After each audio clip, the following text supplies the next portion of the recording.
Bonjour à toutes et à tous, bienvenue sur les ondes de Radio KPMG. Au micro, Laurent Chilet et Hélène Modicom. Bonjour Laurent. Bonjour Hélène, bonjour à toutes et à tous. Ravi de vous retrouver pour cette nouvelle matinale, l'émission destinée à faire le tour, chaque mois, de l'essentiel de l'actualité comptable, financière et extra-financière. Nous sommes le mardi 7 octobre 2025. Dans le cadre de la directive dite Omnibus, la Commission européenne a mandaté l'EFRAG au printemps dernier pour proposer des pistes de simplification des normes européennes de reporting de durabilité, encore appelées ESRS. Fin juillet 2025, l'EFRAG a publié ses propositions et a lancé, Laurent, une consultation publique. Oui Hélène, cette consultation publique a duré 60 jours et vient de s'achever le 29 septembre. L'EFRAG a maintenant jusqu'au 30 novembre 2025 pour rendre son avis technique à la Commission européenne. À l'issue du process réglementaire seront adoptées les normes ESRS révisées. C'est donc le bon moment de décrypter aujourd'hui les révisions des ESRS envisagées par l'Europe et de voir comment les entreprises et les auditeurs verts perçoivent ces simplifications. Pour cela, nous avons la chance d'accueillir à notre micro Sarah Bagnon, présidente de la commission durabilité de la CNCC et associée KPMG. Mais avant cela, Laurent, quels sont les titres à la une de l'actualité comptable, financière et extra-financière ? Dans ce domaine, Hélène, le mois de septembre fut très calme, notamment en raison d'un contexte politique historiquement incertain en France. Après la déflagration d'hier et la démission du gouvernement Lecornu, à peine nommé, la préparation du budget 2026 reste donc au cœur de l'échiquier politique, avec un calendrier très contraint, puisque, rappelons-le, la loi de finances doit être approuvée d'ici au 31 décembre au regard de la Constitution. Bien entendu, nous vous tiendrons informés sur les ondes de Radio KPMG du parcours législatif du projet de loi de finances pour 2026, dès lors que les perspectives se seront un peu éclaircies. Et donc, Laurent, quels sont les titres à la une aujourd'hui ? Donc, un seul titre à la une du journal. Dans l'actualité comptable internationale, l'IASB a publié des amendements à IFRS 19, informations à fournir par les filiales sans obligation d'information publique. Et puis, en fin de journal, nous prodiguerons, comme à l'accoutumée, nos conseils de lecture et d'écoute. Ouvrons donc ce journal avec l'actualité comptable internationale et les amendements IFRS 19. Comme vous venez de le rappeler, Laurent, il s'agit d'une norme qui traite des informations à fournir par les filiales sans obligation d'information publique, des amendements publiés en août dernier. Pour rappel, pour nos auditeurs, IFRS 19 ne devrait généralement pas trouver à s'appliquer aux filiales françaises, à moins que celles-ci n'établissent volontairement des états financiers en IFRS. Certes, Hélène, mais en revanche, dans les groupes internationaux dans lesquels la société mère publie elle-même des états financiers IFRS, cette norme pourrait s'appliquer aux filiales étrangères qui établissent leurs comptes individuels selon le référentiel IFRS. Je pense par exemple à un groupe français qui aurait des filiales dans un pays qui autorise les comptes individuels établis en IFRS, comme par exemple les Pays-Bas, l'Italie, la Grande-Bretagne ou encore l'Australie. Des cas relativement rares. Quel est l'objectif d'IFRS 19, Laurent ? L'objectif d'IFRS 19 est de réduire substantiellement les informations à fournir par rapport au référentiel standard. Il est à noter que l'IASB a créé un outil, le Disclosure Tracker, qui permet de repérer facilement les informations en annexe des différentes normes qui ne sont pas requises avec IFRS 19. IFRS 19 avait été publié au printemps 2024 et est déjà amendé à l'été 2025. Comment expliquez-vous, Laurent, cette promptitude, si je puis m'exprimer ainsi ? Alors, lors de sa publication, IFRS 19 portait uniquement sur les informations à fournir au titre des normes IFRS publiées jusqu'en février 2021. En août 2025, l'IASB a publié des amendements à IFRS 19 visant à incorporer les normes et amendements publiés entre février 2021 et mai 2024, soit IFRS 18, rappelons-le, présentation et information à fournir dans les états financiers, mais aussi les accords de financement des fournisseurs, amendements IAS 7 et IFRS 7, la réforme fiscale internationale pilier 2 visée par les amendements IAS 12, l'absence de convertibilité portée par les amendements IAS 21 et enfin la classification et l'évaluation des instruments financiers avec les amendements IFRS 9 et IFRS 7. Désormais, l'IASB prévoit de mettre à jour IFRS 19 de manière continue au fur et à mesure de l'évolution du référentiel. IFRS 19 a donc vocation à être amendé régulièrement. À quelle date cette norme s'applique-t-elle d'ailleurs ? Les filiales éligibles pourraient choisir d'appliquer IFRS 19 et ses amendements aux exercices comptables à compter du 1er janvier 2027, une application anticipée étant permise. Notez néanmoins, Hélène, qu'à ce jour, l'Union européenne n'a pas encore adopté la norme et ses amendements. C'est bien noté. Avant de refermer ce journal très court, quelles sont vos principales recommandations de lecture aujourd'hui, Laurent ?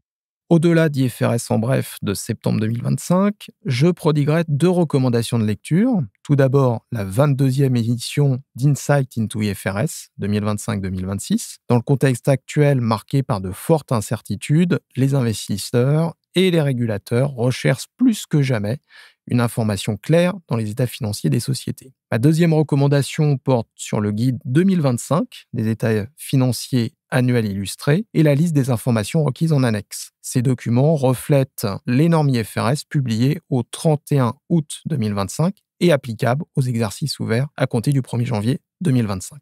Et vous retrouverez les liens vers ces publications sur kpmg.fr. Vous souhaitiez, Laurent, également nous recommander des événements organisés prochainement par KPMG. Tout à fait, Hélène. Je vous recommande nos traditionnelles conférences Arrêté des comptes et durabilité qui seront organisées cette année au théâtre Mogador, le 18 novembre pour les entreprises industrielles et commerciales et le 27 novembre pour les banques et les compagnies d'assurance. Inscrivez-vous donc à ces rendez-vous incontournables pour préparer le plus sereinement possible votre clôture annuelle.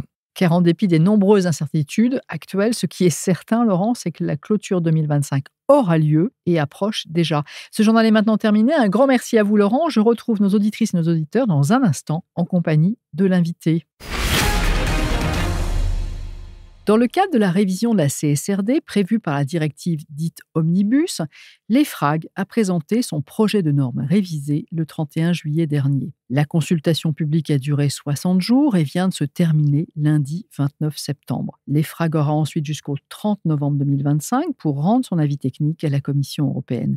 Et c'est à l'issue du processus réglementaire que les normes révisées seront adoptées. C'est donc le bon moment d'aborder aujourd'hui les projets de simplification des ESRS. Vous le savez, les ESRS sont les normes européennes en matière de reporting extra-financier. Et j'aurai le plaisir de le faire avec Sarah Bagnon, associée au sein de la direction technique de KPMG et présidente de la commission durabilité de la Compagnie nationale des commissaires aux comptes. Bonjour Sarah. Bonjour Hélène et merci pour votre invitation. Alors ma première question sera assez directe. Comment les auditeurs, et notamment KPMG, réagissent-ils à ces propositions de simplification des normes ESRS ? Eh bien, nous saluons ces initiatives et la dynamique dans laquelle l'EFRAG s'est inscrite. Elles vont dans le bon sens. Ces propositions tiennent compte des enseignements de la première vague de publication des états de durabilité, ainsi que des recommandations formulées par les acteurs ayant répondu à la consultation de l'EFRAG en avril, et parmi elles, KPMG et la CNCC. Alors, pour rappel, ces projets de normes sont le fruit d'un travail intensif mené par l'EFRAG dans le cadre du mandat confié par la Commission européenne. Ils intègrent des simplifications substantielles articulées autour de 3 grands objectifs. Tout d'abord, réduire de manière considérable le nombre de points de données obligatoires. Sur ce premier point, c'est finalement une réduction de 68% du nombre total de points de données, dépassant largement l'objectif initial de 50% annoncé en juin.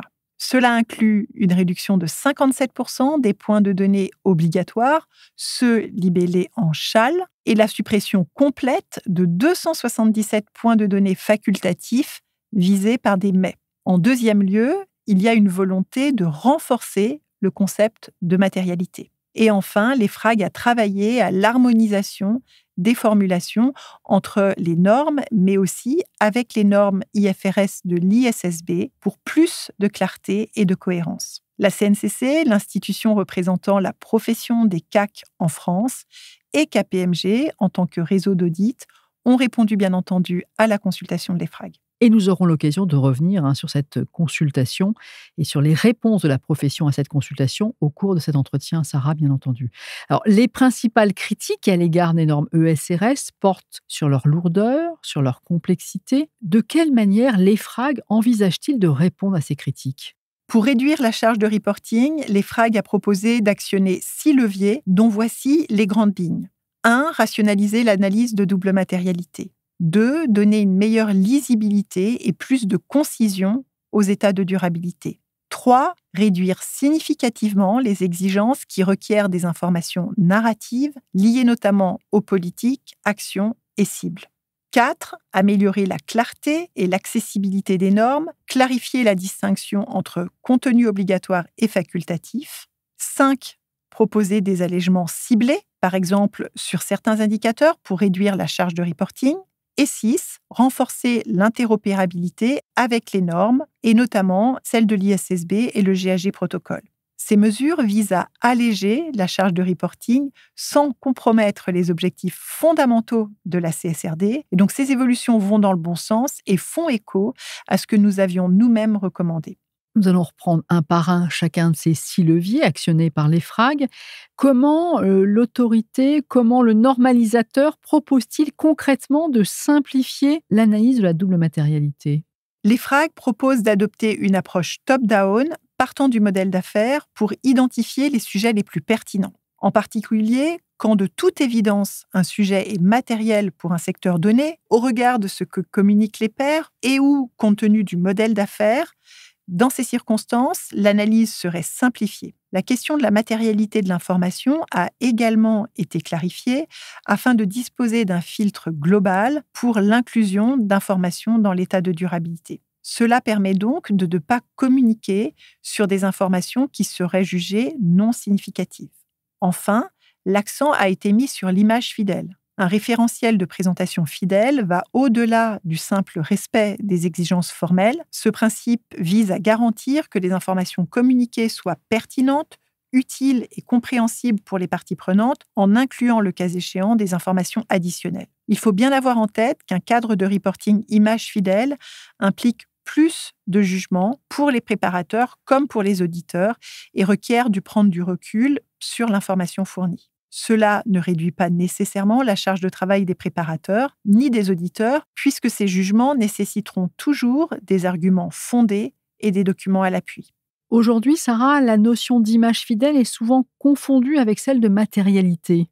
En effet, Hélène, et nous souhaitons donc que sa définition au sein des ESRS soit clarifiée et que cette notion soit introduite dans la CSRD, qui aujourd'hui ne fait référence qu'à la conformité. Par ailleurs, de nouvelles dispositions ont été introduites pour expliciter si et comment prendre en compte les politiques et les actions de rémédiation lors de l'évaluation de la matérialité d'un impact. Faut-il procéder à l'analyse en brut ou en net ? En tant qu'auditeur, nous avons recommandé d'introduire un principe général selon lequel la matérialité doit être évaluée selon une approche en brut, c'est-à-dire sans tenir compte des mesures d'atténuation et de prévention.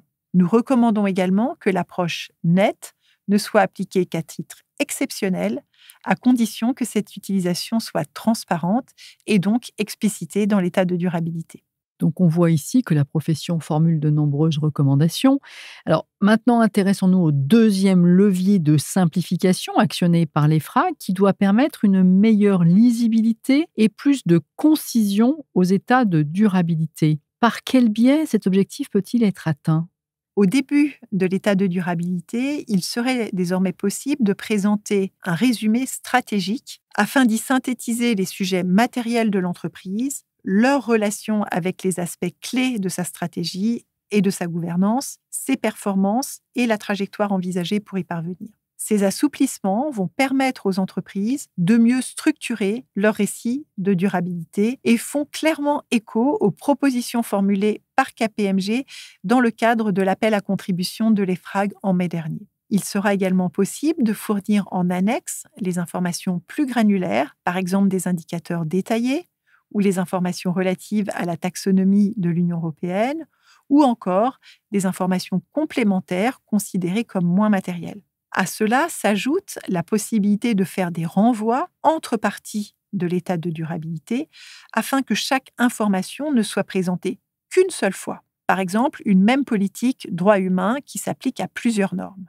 Alors, tout ceci est bien clair et on voit qu'au-delà des données chiffrées, un état de durabilité devrait donc inclure un narratif. L'EFRAG propose également de réduire significativement les points de données liés aux politiques, aux actions et cibles. À ce propos, il est important de souligner que l'EFRAG maintient l'obligation de mentionner certaines exigences minimales transverses, mais avec un nombre révisé et plus limité de points de données. Par ailleurs, les exigences qui concernent les politiques, actions et cibles requises par les normes thématiques ont été largement réduites, le reste étant soit supprimé, soit déplacé vers de la guidance non obligatoire. Un autre axe de simplification va vers plus de clarté et d'accessibilité des normes. Comment le normalisateur propose-t-il de le faire? L'EFRAG propose de supprimer les informations optionnelles, par exemple la répartition des salariés par tranche d'âge, et d'utiliser un langage simplifié. De la doctrine non contraignante est désormais regroupée dans des documents distincts appelés NMIG pour Non-Mandatory Illustrative Guidance. Ces illustrations sont très éclairantes pour la mise en œuvre des ESRS et aideront, j'en suis sûre, les entreprises. En ce qui concerne le 5e levier de simplification, quels allègements l'EFRAG propose-t-il pour réduire la charge de reporting? Pour réduire la charge de reporting, l'EFRAG a ciblé certains allègements et à cet égard, il propose d'étendre certaines exemptions pour coûts et efforts excessifs à tous les indicateurs, y compris dans les opérations propres, c'est-à-dire celles qui correspondent au périmètre du reporting financier. L'intention est bonne, même si dans sa forme actuelle, ce principe reste très général et abstrait et exige un jugement important de la part des préparateurs. Les limites de cette notion sont floues et sujettes à diverses interprétations, d'autant plus que le lien avec la notion d'effort raisonnable n'est pas abordé dans les projets de l'EFRAG à ce stade.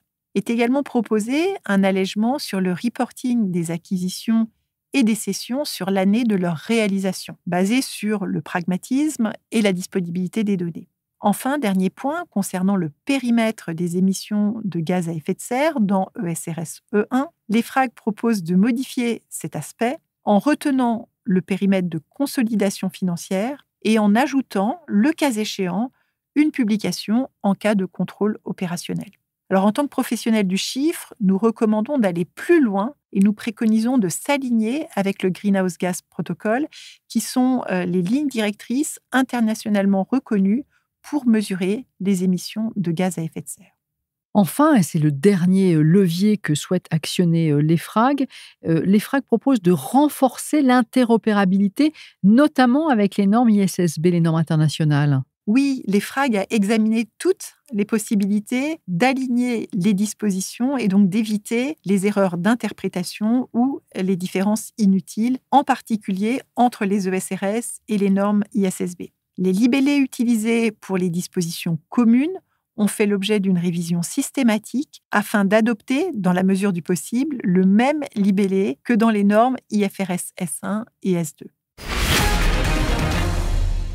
Vous avez analysé, vous avez décortiqué, si je peux me permettre ce terme, Sarah Bagnon, les propositions de l'EFRAG visant à réviser les ESRS en tant que présidente de la commission durabilité de la Compagnie nationale des commissaires aux comptes. Quels sont les autres aspects les plus saillants, à votre avis, avec votre recul, de ces propositions de révision des normes ESRS? Quels sont ceux que vous retenez?